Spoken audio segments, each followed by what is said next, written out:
प्यारे साथियों, आज की ये जो हमारी क्लास है इसमें हम लोगों ने प्रतिशत के टॉपिक को हमने उठाया है और इसमें टाइप कौन सा है आपका आय व्यय पर आधारित प्रश्न।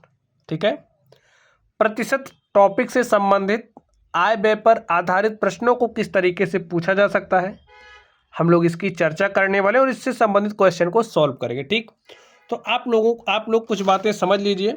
देखिए, जब आप कॉन्सेप्ट समझ जाओगे तो क्वेश्चन तो आप सॉल्व भी कर ले जाओगे। ठीक है, तो यहाँ पर कुछ बातें आप समझ लीजिए। आप समझिए, यहाँ पर आप हो और आपने क्या काम किया, आप पैसे कमा रहे हो। भाई अगर आप नौकरी कर रहे हो तो महीने की आपकी सैलरी होगी, तो आप महीने का समझिए आपकी आय क्या है। आप 12,000 महीना या उससे अधिक कमा रहे हो तो आप समझिए महीने के 12,000 कमा रहे हो। ठीक, अब ये जो 12,000 है ये आपकी एक महीने की कमाई है और आप इसमें से कुछ खर्च कर रहे हो। समझिए, आपने 2,000 रुपये मकान का किराया दे दिया। ये कॉन्सेप्ट आप समझ लोगे तो क्वेश्चन आराम से कर ले जाओगे। 2,000 आपने मकान का किराया दिया और 2,000 आपने अपने खाने पर खर्च किया। ठीक है, खाने पीने पर आपने 2,000 खर्च कर दिया। बाकी समझिए आप 2,000 जमा करते हो बैंक में, 2,500 ले लीजिए, समझिए आपने 2,500 बैंक में जमा कर दिया। अब हम आपसे पूछ रहे हैं आपका जो महीना है, महीने के अंत में आप कितने रुपए बचा रहे हो, हम आपसे बचत पूछना चाह रहे हैं। तो आप अपनी बचत को बता सकते हो। कैसे बताओगे, ध्यान से समझिए। आपकी जो आय है, आपकी जो कमाई है, जब कमाई में से खर्चा अपना घटा दोगे तो आपको बचत मिल जाएगी ना। देखिए, यही फॉर्मूला है। जो आपकी बचत है इज इक्वल होगा जो आपकी आय यानी कि कमाई है में से खर्चा घटा दोगे। अब आप महीने के 12,000 कमा रहे हो, कितना खर्चा करो, देखिए 2,000 यहाँ खर्चा किया, 2 यहाँ पे 4,000 और 2,500 यहाँ पर, 4 2 6,500 आपने खर्चा कर दिया। तो आपने बचाया कितना, देखिए 0 में से 0 घटा 0, 0 में से 0 घटा 0 और 10 में से 5 घटाओगे तो 5 आया और यहाँ पर बचा 1, 11 में से 6 घटाया तो 5 आ गया। तो यानी कि आपकी बचत क्या आ गई, 5,500 रुपये आप बचत कर रहे हो। ठीक, अब अगर यही बात परसेंटेज में की जाती, जैसे अब आप जो भी पैसा कमाओगे, जैसे आपने कुछ भी कमाया, समझिए आपकी जो आय है वो कुछ भी है, आपने अपनी आय का 60% खर्च कर दिया। अगर मैंने ऐसा कहा, आपने अपनी आय का 60% खर्च कर दिया, तो जो भी आपकी आय होगी वो 100% होगी। ठीक है, जो भी होगी वो 100% होगी। ठीक है, तो 100% में से आपने 60% खर्च कर दिया तो बचा कितना, 40%। ठीक, जैसे 100% आपकी आय है, आपने 60% खर्च कर दिया, तो हम आपसे बचत पूछ रहे हैं। बताइए, 100 रुपये आपने कमाए, 60 खर्च कर दिए तो 40 बचे ना। यही बात परसेंट में समझ लो। अब अगर मैं ऐसा कहूं कि आपकी जो आय है, ठीक है, आपकी आय है वो 100% होगी, आपको पता ही है। आपने 20% मकान के किराए पर, 10% खाने पीने पर और 5% दान कर दिया, तो आपकी बचत क्या होगी। देखिए, ये आपका खर्चा है। जब आप आय में से खर्च को घटा दोगे तो आपको बचत मिलेगी। बस यही कॉन्सेप्ट है और इसी पर हम लोग सवालों को सॉल्व करेंगे। ठीक है, सारी बात परसेंटेज में होगी क्योंकि टॉपिक आपका प्रतिशत का है। चलिए, अब आप लोग क्वेश्चन को ध्यान से पढ़िए। देखिए इसमें क्या कहा जा रहा है। क्वेश्चन बस आपके एक लाइन में सॉल्व हो जाएंगे, केवल आपको कॉन्सेप्ट समझ में आना चाहिए। देखिए इसमें क्या कह रहा है, गोपाल अपनी मासिक आय का 30% भोजन पर खर्च करता है, शेष का 40% परिवहन पर खर्च करता है यानी कि आने जाने पर, इसके बाद शेष का 50% बचाता है। यदि उसकी मासिक आय रुपया 18,400 हो तो वह प्रतिमाह कितने रुपए बचाता है। तो उसकी हमसे बचत पूछी जा रही है। अब देखिए बचत आप कैसे निकालोगे, देखिए उसकी आय क्या है, 18,400। अब आय का, गोपाल अपनी मासिक आय का, तो मासिक आय होगी, मासिक आय का 30% भोजन पर खर्च करता है। इसका 30% इसने खर्चा कर दिया तो बचा कितना? देखिए बचत की बात करो तो हम बचत को ही लेकर के चलेंगे। 18,400 का उसने 30% खर्च कर दिया तो बचा कितना? 70%। तो यहां पर आप लिखोगे 70%। 70% का मतलब 70/100। अब आगे देखिए शेष। अब जब इसको निकालोगे तो यही 18,400 का 70% बचत है। इसका यानी कि शेष का जो बचा उसका 40% परिवहन पर खर्चा करता है। तो 40% परिवहन पर खर्च कर रहा है तो बचा कितना? 60% बटे में 100। ये सक्सेसिव मेथड कहते हैं इसको, ठीक है। इसके बाद शेष का अब जो है इसका 50% बचाता है, यानी कि 50% जब बचा रहा है, इसके बाद शेष का जो बच रहा है उसका 50% बचा रहा है तो 50 बच रहा है, इज इक्वल टू कितना हो जाएगा? बचत के। भाई बचत इज इक्वल टू बचत ही तो लिखा हमने। अब आगे ध्यान से देखिए, इसको सॉल्व कर लीजिए। देखिए 50 एक के 50, 50 दूनी 100, ठीक। 2 एक के 2, 2 30 में 60। इस जीरो से हमने इस जीरो को काट दिया, इस जीरो से इस जीरो को काट दिया, ठीक। ये जीरो इससे कटा तो मिला क्या? 184 गुणे में 7 त्रिक 21। अब आप इसको सॉल्व कर लीजिए, उसके जो प्रतिमाह की बचत है वो आपको मिल जाएगी। तो 21 चौके 84 के 4 हासिल 8, ठीक है। तो 21 अट्ठे कितना होता है स्टूडेंट? 168। चेक कर लीजिए। 8 के 8, 8 दूनी 16। 168 में 8 जोड़ना है तो 168 में 8 जोड़ोगे हो जाएगा 176। 176 के 6 हासिल 17। 21 के 21 में 17 जोड़ोगे तो 21 17 हो जाएगा 3864। ये आपकी क्या हो गई? बचत हो गई। देखिए ऐसे आपको सॉल्व करना है, ठीक।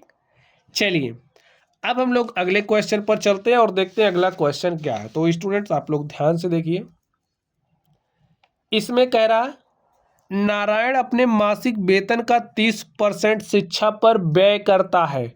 जो भी उसका मासिक वेतन होगा उसका 30% व्यय कर दे रहा है। शेष का 50% भोजन परिवहन पर व्यय करता है। इसके बाद शेष में से 1,000 मकान का किराया देता है। अंत में उसके पास 1,800 बचते हैं। कितना रुपए बच रहा है? 1,800। तो बचत इज इक्वल टू बचत, कॉन्सेप्ट अप्लाई करिए। भाई 1,800 बचा रहा है तो बचत है ना, बचत इज इक्वल टू क्या हो जाएगा? उसकी जो भी आय होगी, आय पूछा जा रहा है ना, मासिक वेतन पूछा जा रहा है, तो मासिक वेतन का, अब यहां पर आप मासिक वेतन लिखोगे। अब जो भी मासिक वेतन होगा उसका 30% शिक्षा पर खर्च कर दे रहा है तो 70% बचा रहा है, इसका मतलब, ठीक। फिर शेष का 50% भोजन तथा परिवहन पर। जब 50% भोजन तथा परिवहन पर खर्च कर दे रहा है तो 50% बचा रहा है। अब शेष में से जो है उसमें से 1,000 मकान का किराया दे रहा है, 1,000 घटा दो इसमें से। अंत में उसके पास 1,800 बचते हैं तो 1,800 के इक्वल कर दिया हमने। चलिए इसको आप सॉल्व करिए। ये माइनस 1,000 इधर आएगा तो प्लस 1,000 हो जाएगा। 1,800 में 1,000 जोड़ोगे तो कितना हो जाएगा? 2,800, ठीक है। चलिए इधर लिख दीजिए जो आपके पास है, मासिक वेतन इनटू में सॉल्व कर लीजिए। 50 एक के 50, 50 दूनी 100, 2 एक के 2, काटोगे यहाँ 35 आया, ठीक है। तो 35 बटे में 100 आपके पास बचा है 1,000 आपका। इधर हमने भेज दिया, इधर हमने भेज दिया। चलिए सॉल्व करिए। मासिक वेतन आपको क्या करना है? निकालना है। तो मासिक वेतन को आप यहीं रहने दो और इसको इधर लेकर के आओ। तो यहाँ 100 भाग के साथ है तो यहाँ आएगा 100 गुणे के साथ हो जाएगा। यहाँ पर देखिए 35 कैसे है? गुणे के साथ, यहाँ आएगा भाग के साथ हो जाएगा। अब इसको स्टूडेंट्स आप सॉल्व कर लीजिए। देखिए काटिए, 7 से काटते हैं, 7 पचे 35, 7 चौके 28, 7 शून्य शून्य 7 शून्य शून्य। इसको काटा, 5 एक के 5, 5 20 में 100, तो 20 गुणे में 400। 20 गुणे में 400, एक क्या हो जाएगा, मासिक वेतन। तो लिखिए मासिक वेतन इज इक्वल टू 20,000, 20,000 और 20 चौके 80, तो 8,000 रुपए है। ठीक है स्टूडेंट्स, समझ गए आप लोग बात, यही आपका आंसर हो गया। ऐसे ही निकालते हैं। चलिए अब हम लोग अगले प्रश्न पर चलते हैं और देखते हैं अगला क्वेश्चन क्या है। तो अगले क्वेश्चन को आप ध्यान से देखिए, इसमें क्या बात कही जा रही है। एक आदमी अपनी आय का 5% निर्धन कोष में दान करता है, 5% निर्धन गरीबों को दान कर दे रहा है, ठीक है। शेष आय का 20% बचाता है, बचत बैंक में जमा करता है।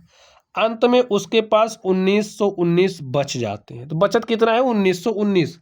1919 की क्या हो रही, बचत हो रही है, ठीक है। तो बचत इज इक्वल टू, अब इधर से बचत देखिए क्या हुए, अपनी आय का, तो उसकी जो भी आय होगी, ठीक है, आय का 5% निर्धन कोष में दान कर दे रहा, तो बचा कितना, 95%। तो यहां पर आप 95 लिखिए। फिर शेष आय का 20% बचत बैंक में जमा करता है, 20% क्या कर रहा है, बचत बैंक में जमा कर दे रहा है। तो बचा कितना, 80%। 80% का मतलब 80/100। बस सॉल्व कर लीजिए इसको बाप। देखिए 20 से काटा, 20 चौके 80 और 20 पंचे 100, 5 एक्के 5, इसको काटा तो 19 बचे 95, ठीक। तो हमारे पास कितना आ गया, यहां पर देखिए 1919 है, ये जो 19 है गुणे में 4 है, यहाँ गुणे के साथ है, यहाँ आएगा भाग के साथ, तो यहाँ बटे में हो जाएगा, ठीक है। ये जो 100 है यहाँ आएगा तो ऊपर हो जाएगा। आय हमें निकालना है तो इसको ऐसे लिख लीजिए। जब आप सॉल्व करिए 19 से काटिए, देखिए 19 एक्के 19, इसको काटोगे 19 एक्के 19, भाग चला गया, अब 1 में नहीं जा रहा, 0 लगाया, 19 एक्के 19, तो 101 आ गया। चलिए 4 से काटते हैं, 4 एक्के 4, इसको काटा तो 25 आ गया। तो हमारे पास 25 गुणे में 101 को आप सॉल्व करो, जो आएगा वही उस आदमी की क्या हो जाएगी, इनकम। तो लिखिए आय इज इक्वल टू 25 एक्के 25 के 5 हासिल 2, 25 शून्य शून्य 2 लिखा, 25 एक्के 25। जो व्यक्ति है उसकी जो कमाई है, उसकी जो आमदनी है वो कितना है, 2525 रुपया स्टूडेंट। ऐसे सॉल्व करना, ठीक। चलिए अगले क्वेश्चन पर चलते हैं और देखते हैं हमारा अगला क्वेश्चन क्या है। तो स्टूडेंट्स इसको आप ध्यान से देखिए, सारे क्वेश्चन आपको कॉन्सेप्ट में सिखा रहा हूँ और जिस कॉन्सेप्ट का यूज़ कर रहा हूँ उसको आप समझ ही रहे हैं, ठीक है। ऐसे सवालों को सॉल्व करना है। नीलम अपनी कुल आय का 20% मकान के किराए पर, जो भी उसकी आय है उसका 20% वो मकान के किराए पर तथा शेष का 70% घरेलू मदों पर खर्च करती है। यदि वह 3600 की बचत करती, कितने की बचत कर रही है, 3600 की बचत कर रही है। तो उसकी नीलम की जो आय है, ठीक है, नीलम की जो आय है 20% किराए तथा शेष का 70% घरेलू मदों पर खर्च कर रही। चलिए 20% खर्च कर रही, बचा कितनी रही है, 80%। फिर जो भी है उसका 70% घरेलू मदों पर खर्च कर रही है। 70% जब खर्च कर दे रही, बचाई कितना, 30%। सॉल्व कर लीजिए इसको आप। तो 10 तिया 30, 10 दाम 100 और 10 से काटा 10 अट्ठे 80। तो आपके पास क्या आ गया, यहाँ पर है 3600, 8 यहाँ पर अंश में है तो यहाँ आएगा हर में, इस 100 यहाँ पर हो जाएगा ऊपर। इज इक्वल टू आय, यहाँ पर देखिए आपके पास 3 भी है तो यहाँ 3 आएगा। सॉल्व कर लीजिए, देखिए 3 एक्के 3, इसको 3 से काटा, 3 एक्के 3, 3 दूनी 6, 1200 आ गया, ठीक है। तो इसको काटते हैं, 8 एक्के 8, 4 12 40 हो गया, 8 पंचे 40, 8 शून्य शून्य, तो 150 गुणे 100 कर लो, नीलम की आय आपको पता चल जाएगी। तो 150 गुणे में 100, 100 से गुणा किया, 100 शून्य शून्य, 100 पंचे 500 के शून्य हासिल 50, 100 एक के 100 में 50 जोड़ा तो 150 रुपया, ठीक स्टूडेंट। जो नीलम है उसकी आय कितना है, 15,000 रुपये। तो प्यारे साथियों, इस तरीके से आय व्यय पर आधारित सवालों को मैंने आपको सिखाया। तो चलिए आप लोग पढ़ते रहिए। अगर आपको कोई डाउट हो तो कमेंट बॉक्स में कमेंट करना है। वीडियो पसंद आई हो तो वीडियो को लाइक, चैनल को सब्सक्राइब करना है, अपने दोस्तों के साथ शेयर भी करना है। तो चलिए आप पढ़ते रहिए। Thank you.